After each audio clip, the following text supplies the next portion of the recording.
I shared a post recently that showed how much time I spend doing school with my kids each day based on their age. Today, I want to walk you through exactly how I use that chart and implement it into planning our entire school year. Before we get started, I want to go ahead and just show you the planner that chart comes from. And it's this planner right here. And I'm going to walk you through how I use this planner and plan our school year. So first off, I want to explain that the amount of time that I use from that chart based on my kids' age for their school is for one style of school day that we do. I basically have 3 different styles of school days that we rotate throughout the school year. So that chart is kind of our main core of our academics for the year, and I plan on 100 days following the amount of time on that chart for my kids. And I do a structured approach to planning exactly what academics I want to teach them and progressing them forward in each one of those areas. We also do 80 unschooling days a year. Those I like to journal, and it's kind of a reflective process for me to see what the kids done, label it with subjects, and it's fun to keep track of those memories. The third kind of school day we do is our summer schedule. That is totally optional. My kids don't have to do it if they don't want to. However, they almost always do. And that's because they enjoy the reward, which is their half an hour of TV. They get to watch a half an hour of TV, and they only have to do one subject. So usually during the summer, they are still doing one subject every day, even most of the time on weekends, because they really like to watch their half an hour of TV, and they don't mind doing school. So that's kind of how our year flows.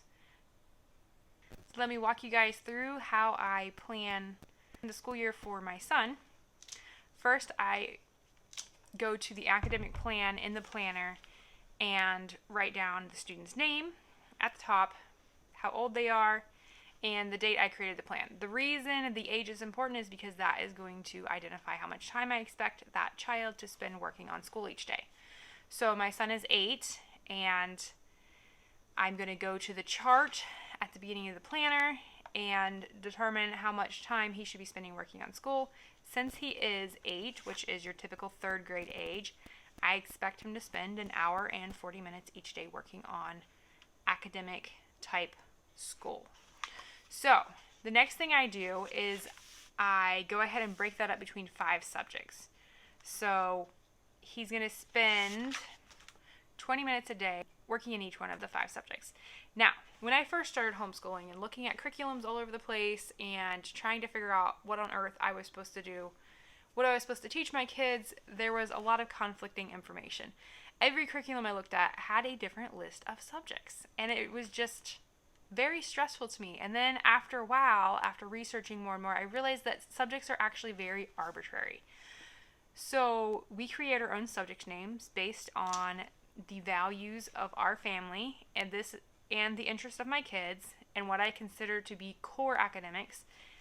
We plan Bible, reading, writing, math, and then I have kind of a catch-all subjects that I title Other. So let me walk you through how I plan out each one of these subjects. Some of the subjects, we literally set a timer, and that's how much we do, and then when we're done with that amount of time, then we're done. And other ones, I kind of plan based on it's going to approximately take us this much time. Bible is one of those.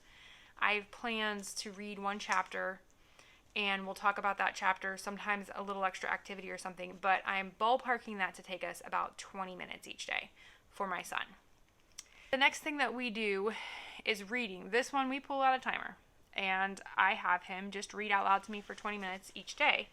His reading has progressed on grade level, so he's reading at about a 3rd grade level, and I also just let him choose whatever material he wants to read to me.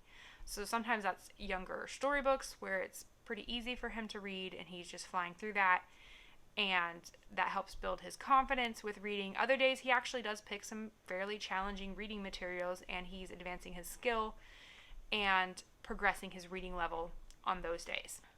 Now for writing, what we are doing this year is I'm having him do Fix-It Grammar, Nose Tree. We're really enjoying that one. We've been doing it for a few weeks now, and both of my kids are just loving that one. So that one doesn't take too much time. It's probably about 10 minutes, and you get to practice your parts of speech and fixing things and all kinds of kind of more of your editing level writing.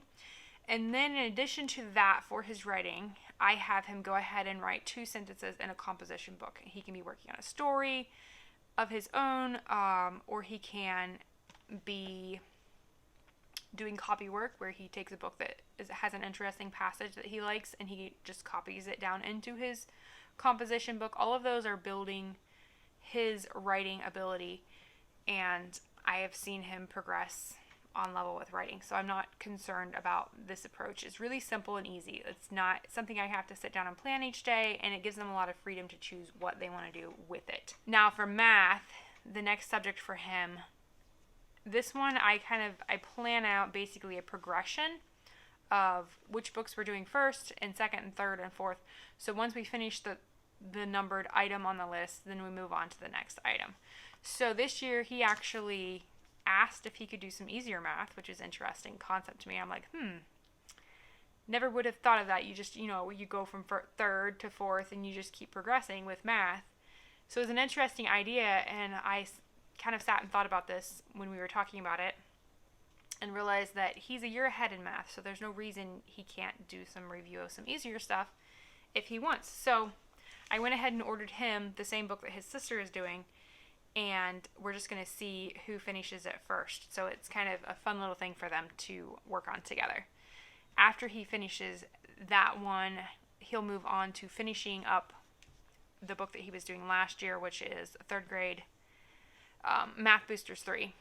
And he has about 5 pages left in that, so it's not much. And then after that, he'll be starting Math Essentials 1, which is actually a 4th grade level. So like I said, he's a full year ahead. And that's the other thing with math. And the reason I can plan it this way and do it this way is because we aren't doing a set number of pages. We're just practicing those skills and we're building those skills. And this is a subject where I pull out the timer and we do it for that amount of time. So we set it for 20 minutes and he does math for 20 minutes. So if he's doing a 1st grade level math and his skill is really at the end of 3rd grade, then that 1st grade is going to be really easy for him. He's going to do a ton of pages in 20 minutes. And that's cool because he's reviewing it and refreshing it. And so that is exactly what he needs to be doing. When he's doing something more on his level where it's more challenging, he might only be doing 1 page or maybe 2 pages. And that's okay because we're practicing those skills, building that ability to move to higher things as he gets older. The 5th subject that we affectionately call Other is kind of our catch-all, and I do expect him to do 20 minutes of one of those subjects a day. Now, I honestly don't care which one he does, and some of the different things that he's asked about doing or has had interest in, I try to make sure that we have those on hand and available to do so that he can choose one of those to work on. Now, moving on to my daughter. She is 5, and that means that she's going to be following the age-appropriate amount of time for a 5-year-old to be working on school, which is 40 minutes. So I divide that into 4 subjects because I really don't like doing blocks of time that are shorter than the 10 minutes. So I just make the 5th subject optional for her, and the rest of them are 10 minutes each. The first subject, it is also Bible, and this one we kind of do together with my son. However, I don't necessarily expect her to stay as long if we're talking about more complex topics that are discussed in the chapter. If she just wants to listen to the chapter and then go play afterwards, that's totally fine and age appropriate for her. Reading is the next subject I have for her. The plan I have for her is not what I would consider a typical kindergarten plan. And that is because she is not at a kindergarten level in her reading. She has advanced very quickly in reading and has worked through a phonics-based reading program and is reading currently between a 2nd and 3rd grade level. So I apply the same rule that I have for my son with this one and just let her choose whatever book she wants to read to me, and she spends 10 minutes reading out loud to me each day for her reading. And that has been working really well for us.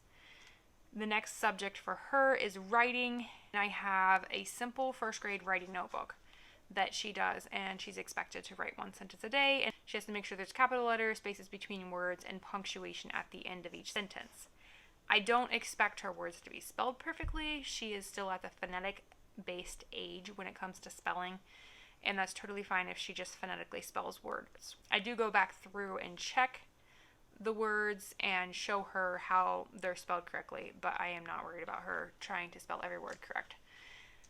The next subject for her is math. She's currently working on simple first grade math and is getting closer to the end of that. We probably have another month left, I'm hoping. And then I am going to really need to get the simple second grade math finished and published so that she can use that. It's about halfway done, but it's not done yet. So she might get a break on math until I get that one published, if I don't have it done by the time she finishes simple first grade math. So we'll see how that goes. But other than that, I just have her work on math for 10 minutes in the simple first grade math. So she just works through pages. Sometimes she's finishing one page a day. Sometimes it's not quite a page. Other days it's 2 or 3 pages.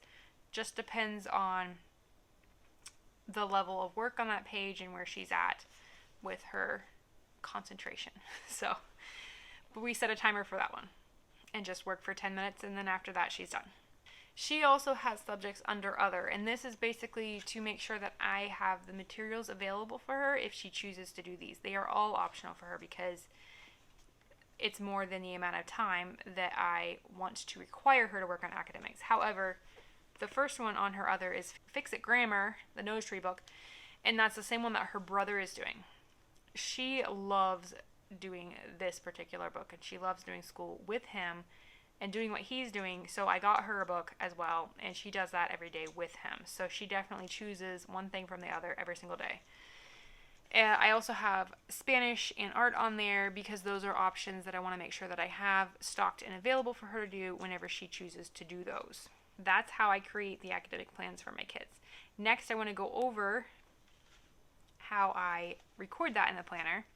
I actually made a little key for how I'm tracking in my calendar here. Once they have completed an academic day, I go to the calendar and I mark down the number for the day that we did.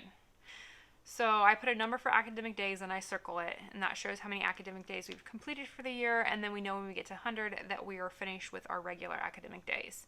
I put smiley faces for unschooling days, and there's actually a spot in this planner to journal unschooling days, and I'm going to show you in another video how I do that. And then we also have co-op days. So we're doing a co-op this year, and my kids are really enjoying that. I wanted to track it in the calendar, so we're doing stars for co-op days. So that's basically how we keep track of it, and it's really simple for me to record what we're doing each day. The only ones that require extensive writing in the planner when it comes to tracking it afterwards are the unschooling days. I hope you guys have enjoyed this and have found it helpful. Let me know in the comments, and I will see you in the next video when we talk about how I journal unschooling days.